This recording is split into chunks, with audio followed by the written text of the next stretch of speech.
Porvaria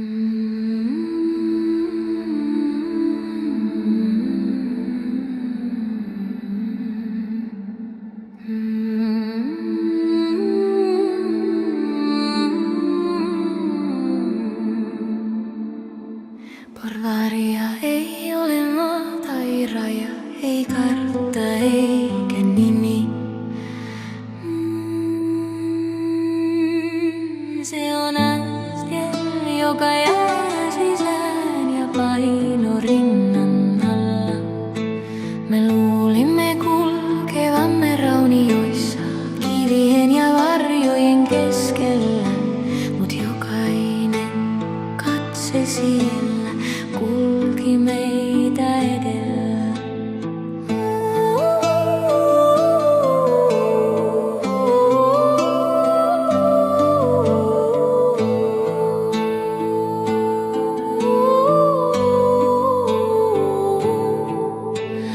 Porvaria ei päästä irti, ei yöllä, ei päivällä.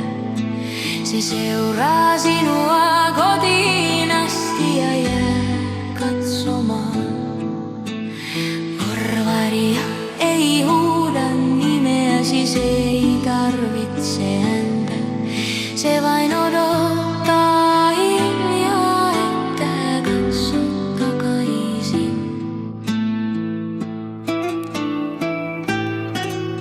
Se mikä liikkui pimeässä ei aina ollut elossa. Ja se mikä puhui meille tunsi meidät liiankin hyvin. Joku kuuli äänen lapsuudestaan, joku näki itsensä kahdesti. Ja kun lähdimme sieltä pois, emme olleet varmoja kuka jäi.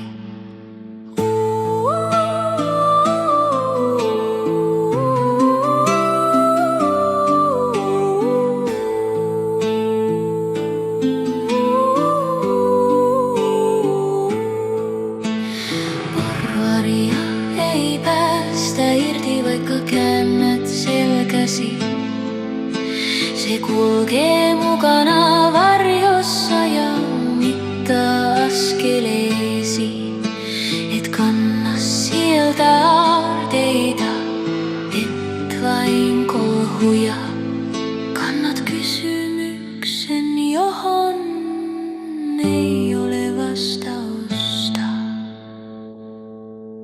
Jos kysyt, palaanko sinne, en vastaa heti, sillä jokin minussa on yhä sen tiellä.